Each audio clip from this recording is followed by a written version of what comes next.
je vais passer la parole à Sylvaine Raspaud. Alors, Sylvaine Raspaud travaille à la ville de Paris, si je ne me trompe pas. Oui. Elle travaille à la division des productions horticoles de la ville de Paris et elle est responsable des achats de plantes vivaces. Donc, elle va nous parler de la multiplication des plantes vivaces, de son point de vue d'acheteur, je dirais. Et donc, eh bien, je lui laisse la parole pour 20 minutes, du coup. Je vais regarder l'heure, mais bon, je ne vais pas vous couper spécialement. Ça va être relativement court. Très bien. Et donc, bon, je vous laisse la parole, allez-y. Ok. Vous avez peut-être un document à partager? Oui, je l'ai sous la main, mais pas tout de suite. D'accord. Alors, on vous écoute. Donc, je travaille, donc, comme disait Madame Dorion, je travaille à la mairie de Paris et je m'occupe particulièrement de l'achat des plantes vivaces chez des pépiniéristes sélectionnés pour leur capacité à répondre à nos volumes d'achat. Mais je travaille surtout sur le site de production des végétaux de la mairie de Paris, c'est-à-dire les végétaux produits pour alimenter les jardins parisiens. Donc, on va aborder la multiplication telle qu'on la pratique sur notre site de production, mais également chez nos fournisseurs, chez les fournisseurs, les pépinières qui travaillent, qui nous fournissent également des plantes, puisque nous n'avons pas de superficie assez grande pour fournir la totalité des besoins en végétaux de la ville de Paris.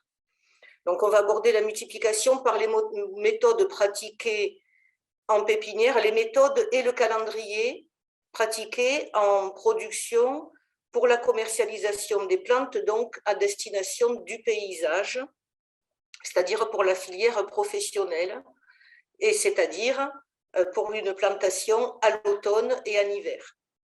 Parce que c'est la meilleure période pour la plantation des végétaux, quels qu'ils soient, essentiellement ceux de pleine terre, bien sûr, les arbres, certains arbustes, mais les vivaces également. C'est la meilleure période pour la plantation et une bonne reprise des végétaux. On va faire un petit rappel sur la reproduction sexuée et la reproduction végétative, mais Madame Dorion en a déjà un petit peu parlé.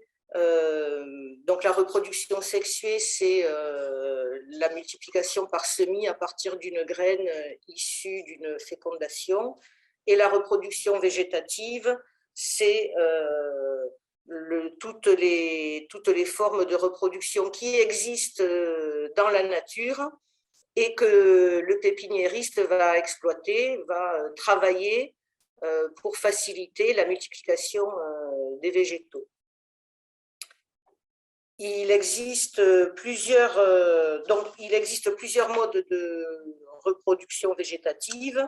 Le bouturage, la division de souches, le marcottage, le greffage. Mais pour les plantes vivaces en pépinière, les deux principaux modes de reproduction végétative utilisés sont le bouturage et la division de souches. On va parler des différents modes opératoires pour chaque mode de reproduction. On utilise, on choisit le moyen de reproduction en fonction du matériel végétal dont on dispose en pépinière. Certains producteurs, et Madame Dorion avait une très belle photo d'un producteur où on voyait la parcelle une parcelle de pleine terre de pieds-mers. Voilà, certains producteurs ont des parcelles de pieds-mers en pleine terre qui sont très bien entretenues et dont ils se servent chaque année pour diviser ou bouturer. Ça leur permet d'avoir du matériel végétal à disposition.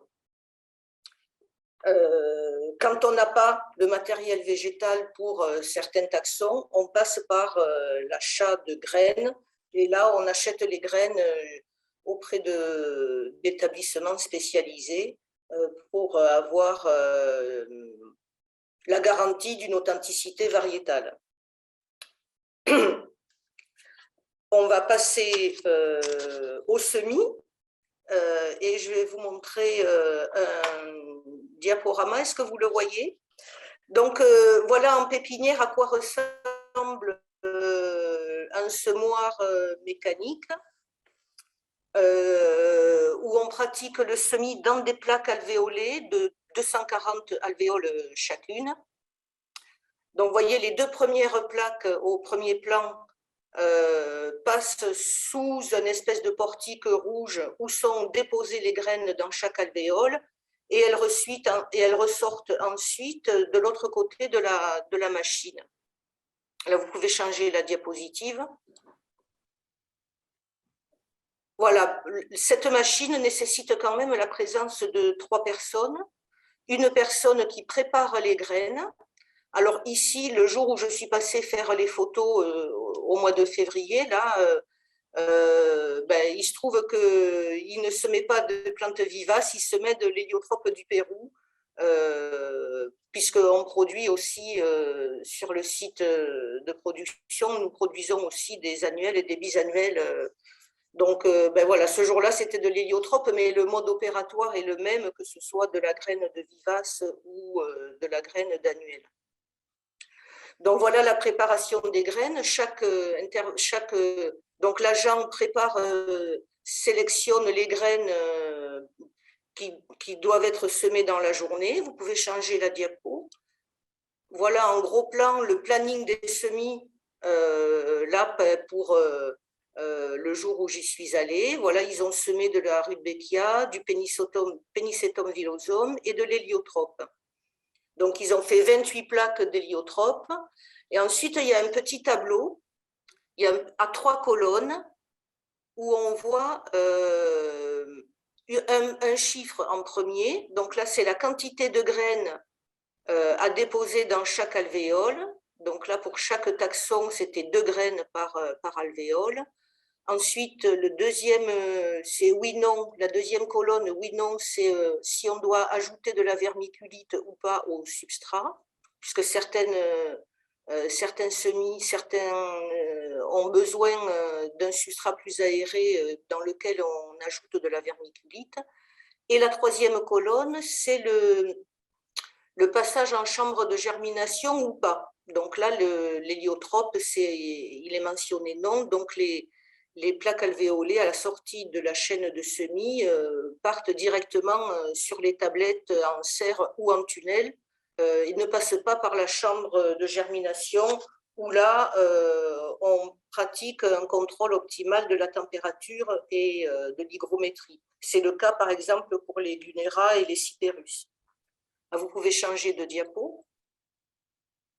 Alors ici, on a le tableau de commande de la machine où l'agent va programmer la machine. Donc là, il va dire à la machine, il faut 2 graines, en fonction du poids des graines, il va dire il faut 2 graines par alvéole. La machine va enregistrer tout ça. Et puis, vous pouvez changer la diapo, on va ajouter les graines. Vous pouvez changer la diapo.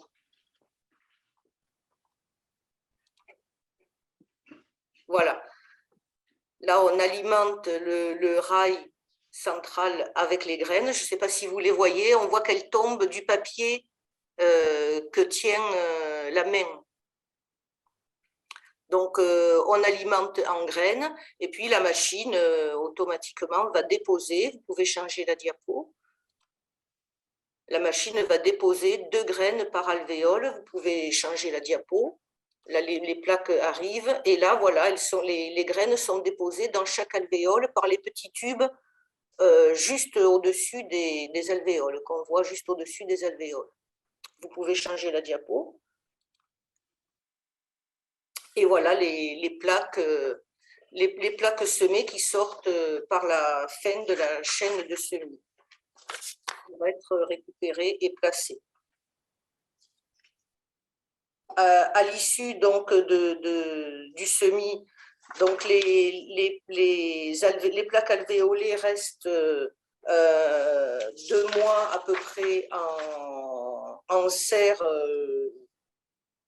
chauffée. Puis en mars, puisque le semis est pratiqué en janvier-février, en mars, au bout de 1 à 2 mois de semis,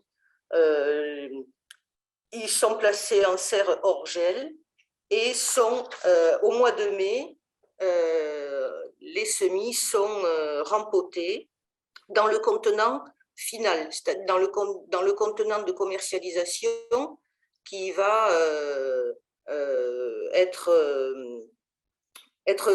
partir pour les plantations dans les jardins à l'automne et en hiver. Donc, le rempotage est donc pratiqué en avril-mai avec, si besoin, une taille de ramification, 1 à 2 tailles de ramification selon les taxons. Alors, par exemple, ce qu'on sème en plantes vivaces chez nous, c'est la menthe, le sédum acre et les différentes variétés de géranium sanguineum et géranium sylvaticum. Les stipas aussi, ce qu'on appelle les cheveux d'ange, qui est une des seules graminées que l'on multiplie de semis. Les autres sont plutôt, on utilise plutôt la division de souche. Vous pouvez changer la diapo. Voilà, on va passer au bouturage. Le bouturage, alors là, l'exemple, encore une fois, le jour où je suis passée, on bouturait du chrysanthème. Donc, c'est sur du chrysanthème que je vais vous montrer comment on pratique le bouturage. On pratique le bouturage de tiges en tête, donc avec du matériel, un outillage propre et désinfecté pour éviter de transmettre des problèmes sanitaires. On peut utiliser un petit sécateur. Ici, c'est un petit sécateur qu'on appelle une épinette, ou un greffoir ou des ciseaux fins. Vous pouvez changer la diapo. Et là, voilà, on voit, on coupe un fragment, on coupe la tête d'une tige pour avoir un fragment de la tige, la tête de la tige, en fait, qu'on va placer en terre pour qu'elle s'enracine. Donc, vous pouvez changer de diapo. Voilà ce que ça donne. Une fois qu'on a notre fragment, on coupe les feuilles inférieures au niveau du point d'attache avec la tige, sans blesser la tige, bien sûr. On garde les feuilles terminales. Sur le chrysanthème, ça ne se fait pas, mais sur beaucoup d'autres taxons, notamment ceux à feuilles pleines, on coupe en deux les dernières feuilles, les 2 feuilles terminales pour éviter l'évapotranspiration. Et ensuite, cette bouture, on la place dans une plaque alvéolée, dans son contenant final. Vous pouvez changer la diapo. Voilà. Là, ce sont des plaques, donc ce ne sont pas des alvéoles, ce sont des plaques équivalentes dont chaque alvéole est équivalente à un godet de 8 ou de 9, donc de 8 ou 9 cm de côté, un carré de 8 à 9 cm de côté, qui est le contenant final dans lequel la plante va partir en plantation à l'automne. Vous pouvez changer de diapo. Là, je vous propose de voir comment on prélève. Voilà un exemple de pied-mer. Nous n'avons pas, par manque de place en région parisienne, nous n'avons pas de parcelles de pied-mer en pleine terre, mais on a pas mal de pied-mer en conteneur. Et là, on en a un gros pour de la Vinca acutiloba, qui est une pervenche à pétales un peu plus découpée que la pervenche commune et qui est très utilisée dans les jardins parisiens.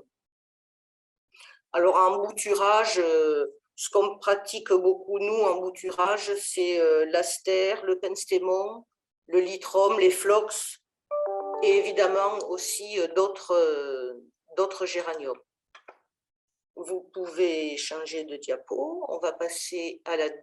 Voilà un exemple de pieds mères de vivaces en conteneur, sur lesquels il y a déjà eu, là vous voyez, au mois de février, il y avait déjà eu pas mal de prélèvements de faits. Là, vous pouvez changer de diapo.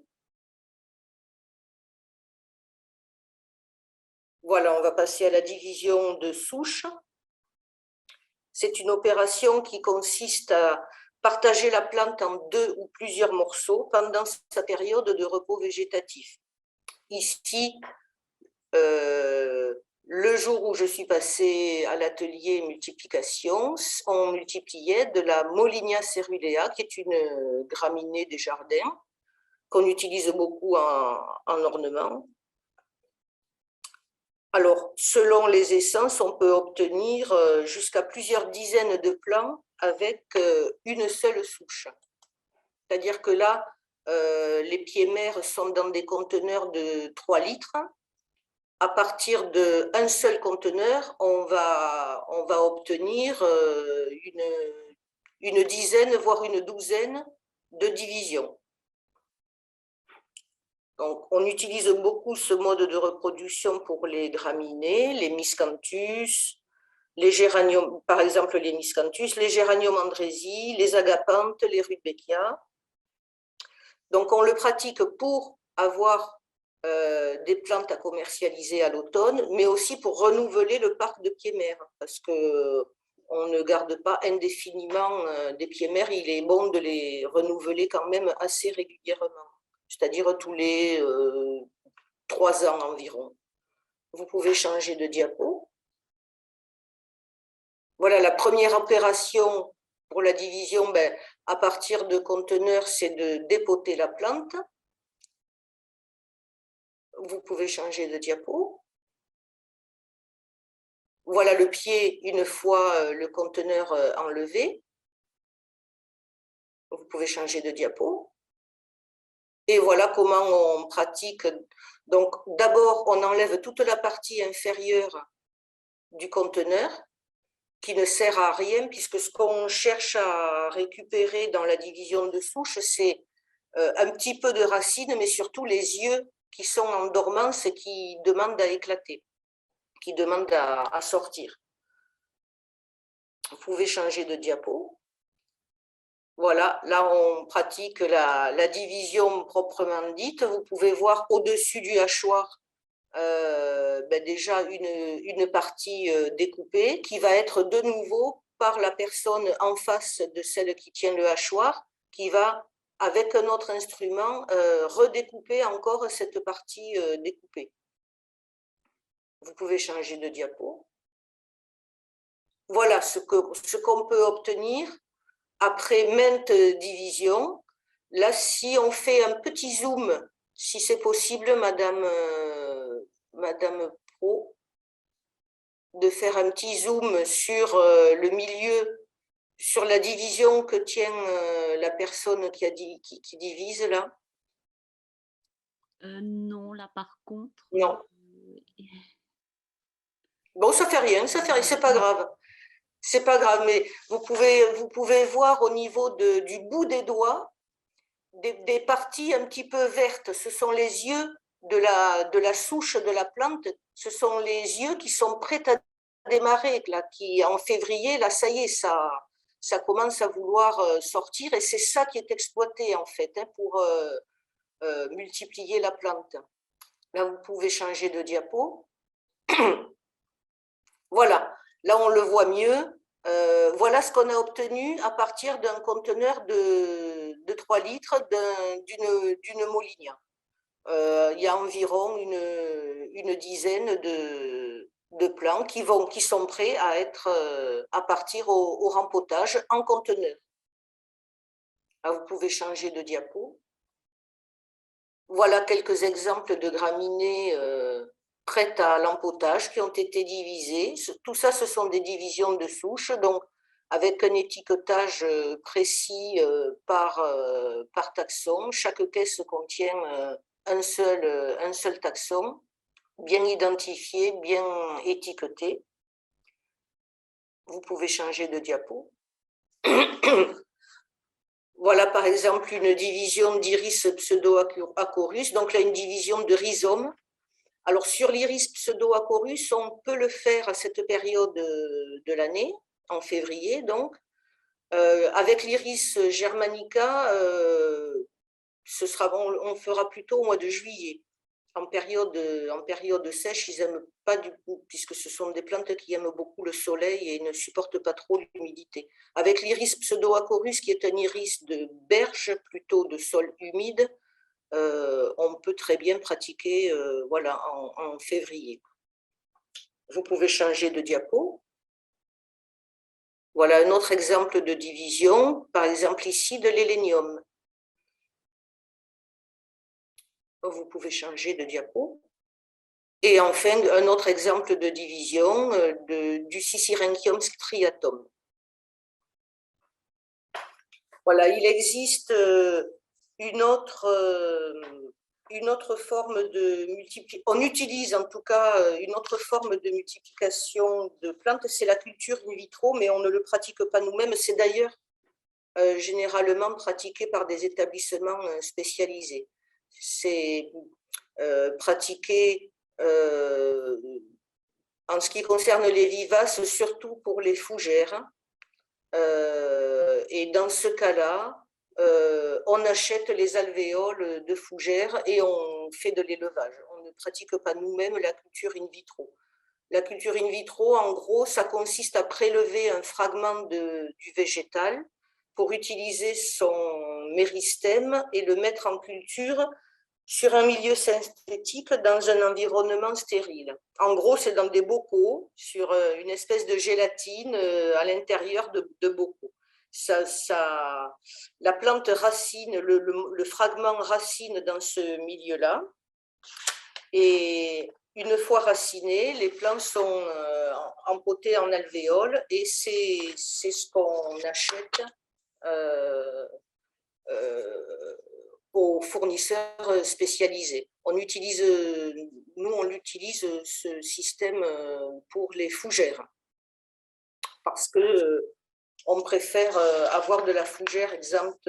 C'est très difficile d'avoir de la fougère exempte de maladies, de viroses diverses et variées. Donc, on préfère acheter le jeune plant issu d'in vitro. Oui, sachant que pour parler un petit peu moi aussi de développement durable,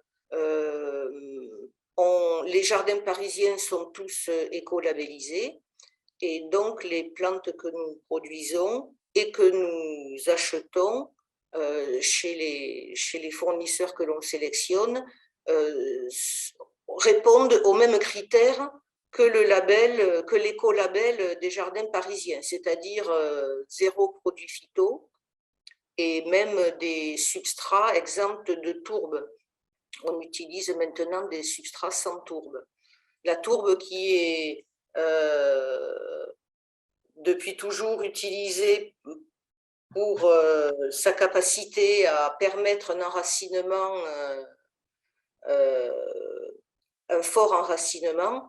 Aujourd'hui, on n'utilise plus de tourbe pour préserver les sols dans les régions où elle est prélevée.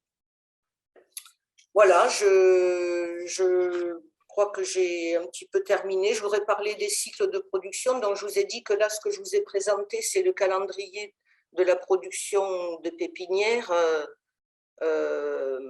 pour la filière du paysage, c'est-à-dire un calendrier avec semis ou multiplication, quelle qu'elle soit, en hiver, une culture sur l'année et une commercialisation des vivaces à l'automne et en hiver, de la même année.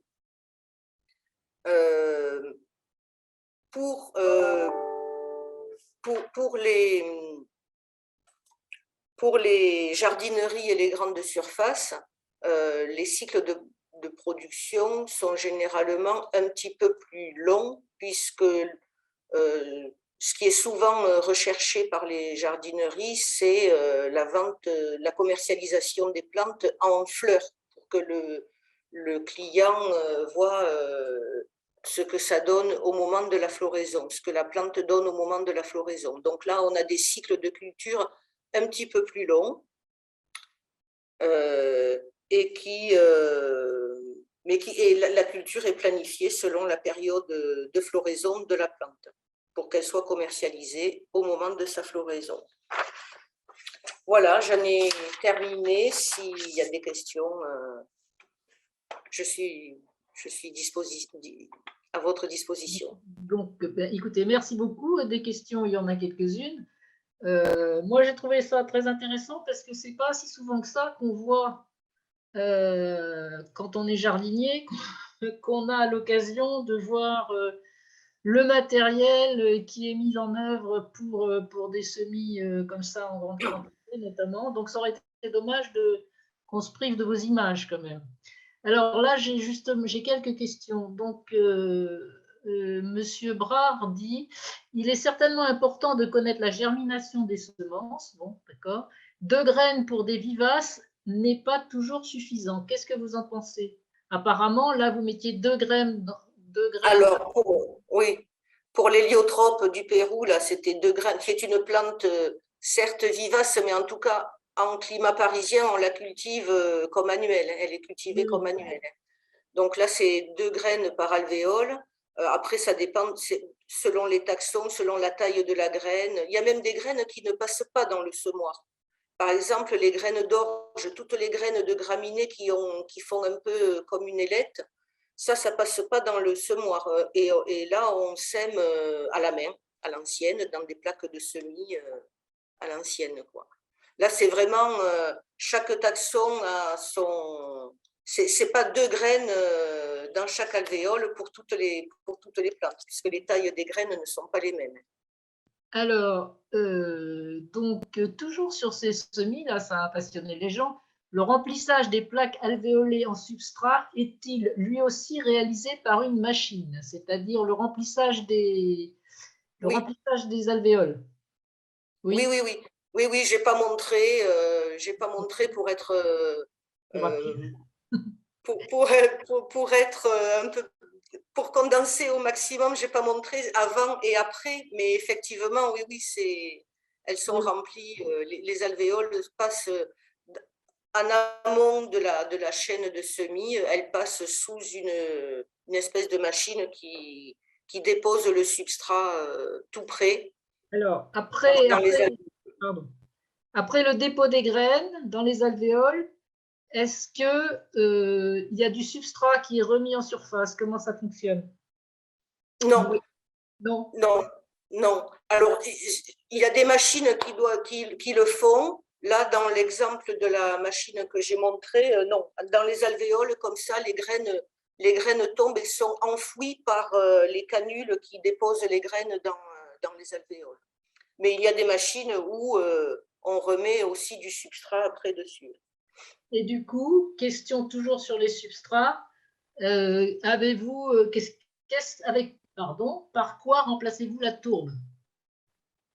Ah, ben elle n'est pas vraiment remplacée. Disons que ce sont elle est remplacée, si vous voulez, par du matériau organique, des écorces de bois ou de fibres naturelles broyées.